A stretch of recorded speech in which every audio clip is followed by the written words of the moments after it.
Bem-vindos! E eu começo assim, muito diferente do que eu faria no passado, onde eu diria bom dia, boa tarde, boa noite, porque hoje o tempo nos escapa.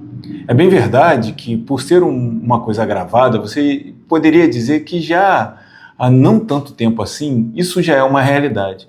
Mas eu vou discordar, porque por mais que a gente tenha conteúdo gravado, naquela época você estava dentro de um momento, e esse momento ele podia ser repetido mais à frente. Hoje não. Hoje eu não sei se você vai me ouvir no teu plantão, num dia que você está sem dormir, numa manhã indo para o trabalho enquanto dirige, ou se você vai parar numa tarde tediosa e vai ouvir esse conteúdo que eu prometi lá no Instagram, dizendo que ia fazer uma aula de algumas ideias. E como isso aqui é uma construção de lugar, está saindo muito diferente do que eu imaginei. Tudo bem que seja assim. Eu acho que é interessante que a gente crie esse lugar. E eu vou falar algumas coisas que muito me marcam, né? Porque eu vou falar de ideias. E eu disse que eu ia citar 4 livros e fazer uma aula de 4 livros, mas eu não quero fazer aquela coisa que a gente vê por aí já no YouTube de maneira repetida, do cara pegar o livro e sair resumindo item por item. Eu tenho como objetivo buscar algum grau de liberdade, e eu quero falar das minhas interpretações, daquelas ideias que eu carrego hoje comigo como cicatrizes. Eu tenho algumas ideias que me chegam e me marcam profundamente e eu não consigo deixar de repeti-las. E eu não tenho mais medo de repetir porque num desses pensadores, né, pensador até meio reaça, tem gente que nem gosta de citar ele, que é o Nelson Rodrigues, que é um pensador legítimo, é um cara que tem a capacidade de fazer uma análise por ele mesmo de uma série de coisas que estão acontecendo, e tem várias historinhas ligadas a ele, né? Ele também era comentarista esportivo, e muitas vezes ele falava de algo que aconteceu no jogo, e alguém reclamava e dizia, mas Nelson, isso não aconteceu. Porque reza a lenda que ele começou a enxergar mal e ele assistiu o jogo de costas, vendo a reação do público ao que estava acontecendo no jogo. E foi aí que ele cita o Sobrenatural de Almeida. E esse pensador, e eu vou citar um monte de gente, não é para fingir erudição, não é para ser pernóstico.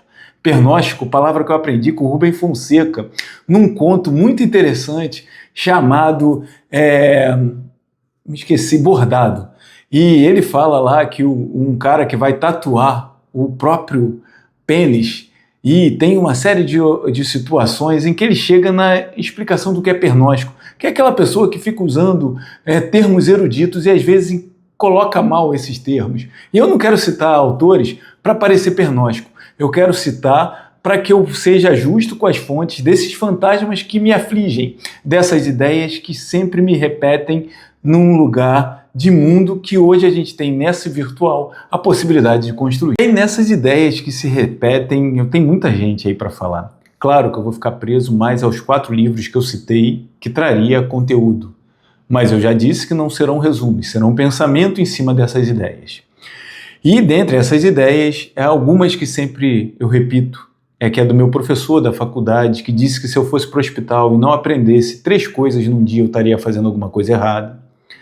Uma outra situação que acontece muito na nossa prática, ainda mais se você se permite ser humano. Ser humano com aquela ideia da antropóloga, que se eu não me engano é Margaret Mead o nome dela, que disse que o que fez o humano não foi a construção de um instrumento e nem utilizar a própria mão como ferramenta, como bebendo água ali de um rio e olhando se tinha predador. O que nos constitui humano é a possibilidade de cuidar de outro ser humano. E aí ela diz que o humano foi inventado quando a gente descobriu uma peça de um osso de fêmur, que é um osso longo do nosso corpo, da perna, que não tem uma fácil resolução, não tem uma calcificação rápida. E só poderia ser mantido vivo um ser humano com uma fratura na perna se outro ser humano cuidasse dele. E eu acho muito bonita essa ideia de que o que nos faz humano é essa relação com o outro, essa preocupação com algo além de mim mesmo. E é disso que eu estou falando aqui quando eu misturar nesse caldeirão de ideias uma série desses pensadores. E eu vinha dizendo que se eu estou dentro da minha prática médica, dentro da minha prática enquanto profissional de saúde, e eu me permito ser humano, se eu enxergo essas minhas fragilidades, alguma vez vai acontecer algo do tipo de uma provocação do paciente que vai perguntar no extremo de vida, quando o agravo de saúde é muito significativo, ele vai virar para você, se você permitir essa entrada, ele vai perguntar se ele vai ficar bem. E aqui vem uma outra ideia, uma ideia quase que religiosa que eu trago sempre de Paulo, que diz que a verdade tem que ser submetida à bondade. Então aí eu estou falando desses fantasmas que habitam a minha cabeça, dessas ideias que não podem ser simplesmente razão. E aqui um ponto inicial: apaixone-se por ideias.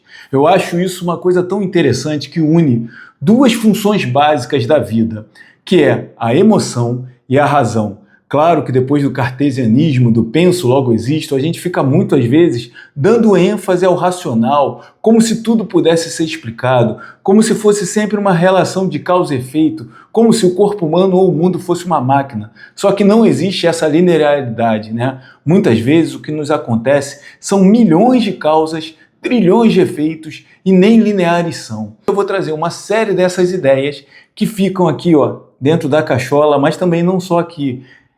Metaforicamente, também dentro do peito. E eu acho que é isso que eu tenho que trazer para o mundo. Está ligado ao que eu chamo de motivação. E num dos livros que eu vou trazer que fala sobre aprendizado, a motivação é mais importante que a vontade. Isso mesmo que você me ouviu.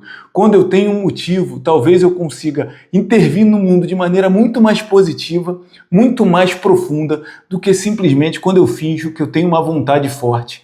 E aí eu posso trazer exemplo de você incentivar alguém a parar de fumar, e quando você fala de força de vontade, talvez você esteja usando isso errado, e muito disso a gente vai trazer na discussão que eu imaginei aqui na cabeça e que agora se concretiza nesse nosso bate-papo.